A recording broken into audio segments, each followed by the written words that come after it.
말씀의 향기. 오늘은 충남 천안시 서북구 성환읍 예문교회 전인배 목사입니다.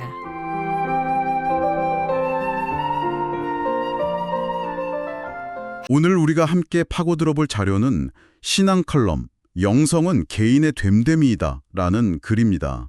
사실 영성이라는 단어 요즘 참 많이 쓰이잖아요.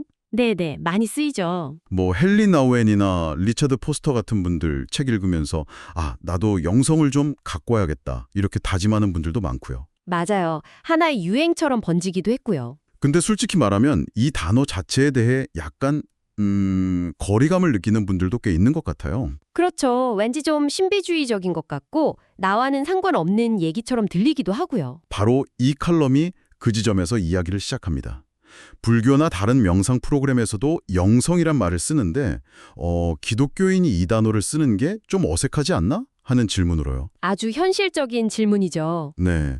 그래서 오늘 이 자료를 통해 기독교에서 말하는 영성이란 게 도대체 뭔지, 그리고 그게 우리 삶과 얼마나 지독하게 연결되어 있는지 한번 제대로 파헤쳐 보겠습니다. 좋습니다.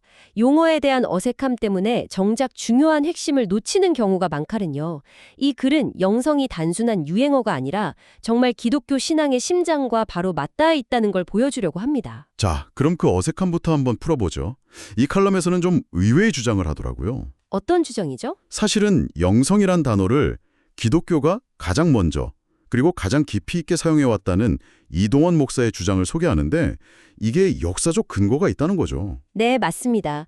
이 글에 따르면 영성의 뿌리는 성경에 나오는 그 히브리어 루아흐와 헬라어 푸뉴마라는 단어에 깊이 박혀 있어요. 루아흐와 푸뉴마. 네, 이 단어들이 단순히 공기나 숨이라는 뜻만 가진 게 아니거든요. 그럼 어떤 의미가 더 있나요? 그 이상의 의미, 바로 어떤 존재를 살게 하고 움직이게 하고 또 영향을 끼치는 살아있는 힘, 뭐랄까 생명력 그 자체와 관련된 아주 근원적인 개념인 거죠. 단순히 다른 종교에서 쓰는 유행어를 빌려온 게 아니라 원래부터 기독교의 핵심 DNA에 박혀있던 개념이라는 거군요. 그렇죠. 특히 신약의 푸뉴마라는 단어가 아주 재미있습니다. 어떻게요? 이게 그냥 고유한 숨결이 아니라 때로는 세상을 흔드는 바람이나 심지어 배를 뒤집을 정도의 돌풍으로도 번역되거든요. 와, 돌풍이요? 네. 그러니까 기독교에서 말하는 영성은 그냥 가만히 앉아서 명상하는 그런 정적인 상태만을 의미하는 게 아니라는 겁니다. 때로는 우리 삶을 뒤흔들고 기존의 생각을 완전히 바꿔버리는 그런 역동적인 에너지라는 뉘앙스가 이 단어 자체에 이미 숨어 있는 거죠. 와, 돌풍이라니 영성에 대한 이미지가 확 달라지는데요? 그럼 이 글에서 정의하는 기독교 영성을 좀 더 구체적으로 정리해 볼 수 있을까요? 두 가지로 요약해서 설명하고 있습니다. 네. 첫째는 좀 넓은 의미인데요. 우리 삶의 모든 현장에서 하나님을 체험하고 교제하며 사는 삶이고요. 삶의 모든 현장. 그리고 둘째는 좀 더 핵심을 찌르는 정의인데 성령의 도우심으로 예수 그리스도의 가르침과 삶을 따라가는 것입니다. 성령의 도우심으로 예수를 따라가는 것. 네, 여기서 핵심 키워드는 단연 성령과 예수 그리스도고요. 이 둘을 빼고는 기독교 영성을 이야기할 수 없다는 점을 분명히 못 받고 시작하는 겁니다. 예수 그리스도의 삶을 따라가는 것. 사실 이게 기독교인이라면 누구나 아는 말인데 솔직히 너무 거창하고 추상적으로 들릴 때가 많잖아요. 맞아요. 뭘 어떻게 하라는 건지 막막하죠. 네. 따라간다는 게 구체적으로 뭘 어떻게 하라는 건지. 바로 그 지정입니다. 이 칼럼이 정말 흥미로워지는 게 바로 여기서부터요. 그래요? 예수를 따라가는 삶이 과연 무엇이냐? 그걸 아주 놀랍도록 단순하고 직설적인 한 단어로 정의하는데 그게 바로 이 칼럼의 제목이기도 한 그 사람의 됨됨이라는 겁니다. 됨됨이요? 영성이 곧 인격이고 성품이다. 네, 바로 그거죠. 와, 이건 정말 망치로 한 대 맞은 것 같은데요. 저는 영성이라고 하면 새벽 기도나 금식, 성경 공부 같은 특별한 종교 활동을 먼저 떠올렸거든요. 대부분 그렇죠. 그런데 그게 아니라 그냥 제 인격 자체가, 제 됨됨이가 제 영성의 성적표라는 거잖아요. 갑자기 일상이 엄청나게 무겁게 느껴지는데요. 그렇죠. 영성을 저 하늘에 뜬 구름 같은 개념이 아니라 땅에 발 딛고 선 우리의 적나라한 모습으로 확 끌어내리는 거죠. 이 주장을 뒷받침하기 위해 마태복음 7장의 비유를 인용하는데 다들 잘 아시는 구절일 겁니다. 아, 그 열매 비유 말씀이시죠? 맞습니다. 그들의 열매로 그들을 알지니 가시나무에서 포도를 또는 엉겅퀴에서 무화과를 따겠느냐? 좋은 나무는 좋은 열매를 맺고 나쁜 나무는 나쁜 열매를 맺는다는 거죠. 그 비유를 영성에 바로 적용하는 거군요. 네.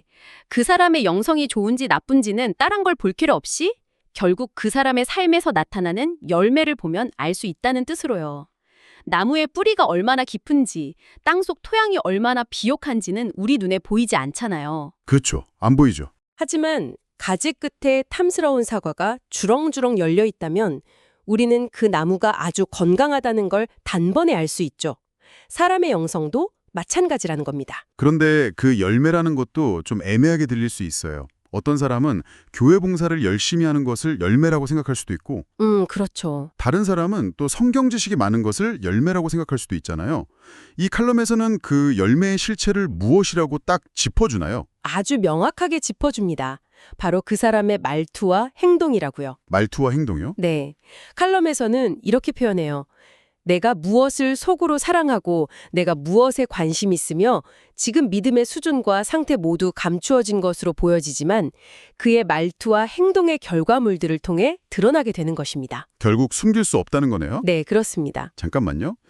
그럼 제가 오늘 아침에 출근 준비하면서 아이에게 무심코 던진 짜증 섞인 말이나 네. 급하다고 운전 중에 했던 거친 말 한마디가 제 영성의 민낯을 그대로 보여주는 스냅 사진이라는 말씀이잖아요. 바로 그겁니다. 와, 이건 신앙생활을 교회 안에서의 활동으로만 생각했던 사람들에게는 굉장히 충격적인 이야기일 수 있겠는데요. 정확합니다. 이 글에서는 거짓말, 욕설, 과장된 허풍 같은 걸 나쁜 열매의 예로 들어요. 아, 이게 단순히 말실수나 나쁜 습관의 문제가 아니라 그 사람의 내면, 즉 영성의 상태를 겉으로 보여주는 지표라는 거죠. 반대로 사랑, 기쁨, 평화 같은 말과 행동은 그 사람의 내면에 그런 영성이 자리 잡고 있다는 증거가 되는 것이고요. 하지만 솔직히 그건 좀 가혹하게 들릴 수도 있을 것 같아요. 누구나 실수로 혹은 너무 화가 나서 거친 말을 할 때가 있잖아요. 물론이죠. 그런 한두 번의 실수가 그 사람의 영성 전체를 규정한다고 보는 건 너무 극단적인 해석 아닐까요? 아주 좋은 지적입니다. 물론 한 번의 실수로 그 사람을 판단할 수는 없겠죠. 네. 하지만 이 칼럼이 인용하는 성경의 비유는 패턴에 대해 이야기하고 있어요. 패턴이요? 네. 좋은 사과나무가 실수로 썩은 사과 한두 개를 맺을 수는 있어도 갑자기 탱자 열매를 계속해서 맺을 수는 없다는 겁니다. 핵심은 일관성이죠. 아, 일관성. 이 글에서 아주 멋진 비유를 하나 더 드는데요. 아, 그 비유 저도 굉장히 인상 깊었습니다. 화가의 그림 속의 화가의 됨됨이가 영화 감독의 영화 속의 감독의 됨됨이가 드러난다는 그 비유 말씀이시죠? 네. 우리는 매일 나라는 작품을 세상에 내놓고 있는 셈입니다. 그렇네요. 나의 말투, 다른 사람을 대하는 태도, 위기 상황에서의 반응, 이 모든 것들이 모여서 나의 영성은 이러합니다라고 말해주는 한 편의 영화나 그림이 된다는 거죠. 얼마 전에 제가 아이에게 버럭 화를 내고 나서 엄청 후회한 적 있어요. 그날 밤에 나는 왜 이럴까 자책하는데 네. 오늘 이 비유를 들으니 제가 아이에게 아빠의 됨됨이는 이 정도란다 하고 아주 형편없는 그림을 하나 그려서 보여준 셈이었네요. 아, 정말 뼈아픈 비유입니다. 바로 그 지점에서 이 칼럼을 한 걸음 더 나아갑니다. 야고보서 3장에 나오는 한 샘에서 어찌 단물과 쓴물을 내겠느냐는 구절을 인용하면서 영성의 일관성을 강조해요. 아, 교회에서는 거룩한 말을 하다가 월요일 아침 직장에서는 전혀 다른 말을 하는 이중적인 모습을 정확히 꿰뚫어 보는 거죠. 단물이 나오는 샘에서는 계속 단물이 나와야지 갑자기 쓴물이 섞여 나오면 그 샘은 뭔가 근본적으로 문제가 있다는 신호인 것처럼요. 맞습니다. 결국 월요일부터 토요일까지의 삶과 주일의 삶이 분리될 수 없다는 이야기군요. 네. 말투와 행동이라는 열매는 특정 상황에서만 선택적으로 맺히는 게 아니라 삶의 모든 영역에서 일관되게 나타나야 진짜라는 점을 짚어주고 있습니다. 알겠습니다. 일관성이 중요하다는 건데요. 솔직히 여기서부터 좀 막막해집니다. 어떤 점이요? 월요일 아침 회의에서부터 주일 저녁 예배까지 완벽하게 좋은 열매만 맺고 단물만 내는 삶이라니 이건 거의 성인군자가 되라는 말처럼 들리거든요. 그렇죠. 이걸 정말 인간의 의지와 노력으로 해낼 수 있는 건가요? 이 칼럼은 어떤 해답을 주나요? 바로 그게 이 칼럼의 클라이맥스입니다. 대부분의 사람들이 그 지점에서 좌절하거나 혹은 반대로 내가 더 노력해서 내가 더 수양해서 완벽한 사람이 되어야지 하는 결심을 하거든요. 네, 저도 그럴 것 같아요. 그런데 이 글의 결론은 그게 아닙니다. 오히려 완전히 정반대의 방향을 가리키죠. 정반대라니요? 노력하지 말라는 건가요? 노력의 주체가 네가 아니라는 거죠. 아, 이 글은 진정한 영성의 열매는 우리가 만들어내는 것이 아니라고 단언합니다. 그러면서 갈라디아서 5장에 나오는 성령의 열매를 그 예로 들어요. 성령의 9가지 열매. 네, 익히 들어본 내용이네요. 네, 우리가 잘 아는 사랑, 희락, 화평, 오래 참음, 자비, 양선, 충성, 온유, 절제 같은 것들이죠. 네, 맞아요. 그런데 이 글은 우리가 이 열매들을 너무 익숙하게 생각한 나머지 가장 중요한 포인트를 놓치고 있다고 지적해요. 중요한 포인트요? 그건 바로 이 열매들이 나의 노력의 열매나 나의 의지의 열매가 아니라 말 그대로 성령의 열매라는 점입니다. 성령의 열매? 소유격이 성령에게 있다는 거군요. 내가 맺는 게 아니라 성령께서 맺으시는 거다. 바로 그겁니다.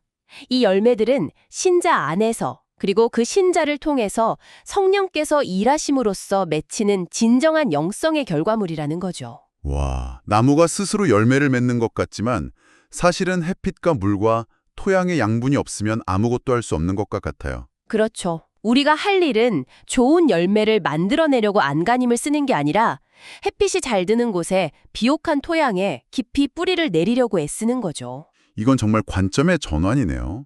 내가 좋은 열매를 맺는 주체가 아니라 성령께서 열매 맺으시는 통로나 밭이 된다는 개념으로요. 정확합니다. 좋은 나무가 되려는 노력이 아니라 좋은 토양에 뿌리 내리려는 노력이라는 비유가 확 와닿습니다. 네, 이 칼럼이 말하는 영성은 자기 수양이나 도덕적 노력의 결과물이 아니에요.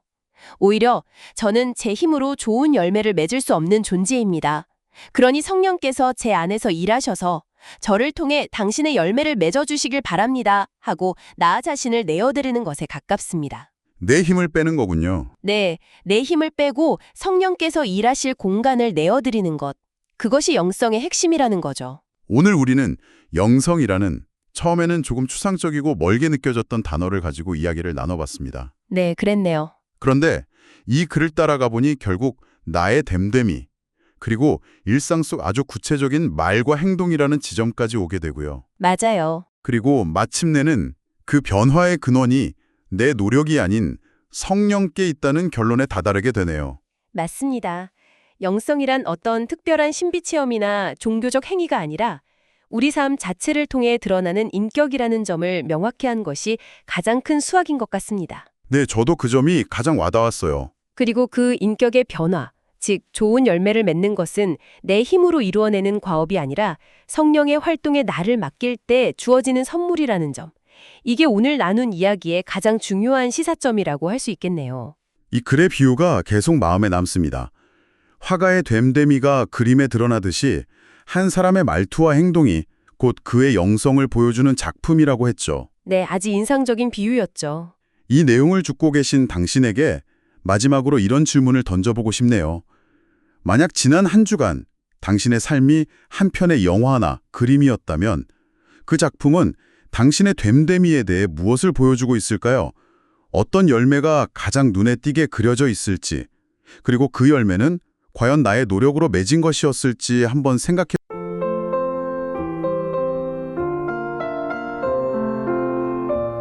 말씀의 향기.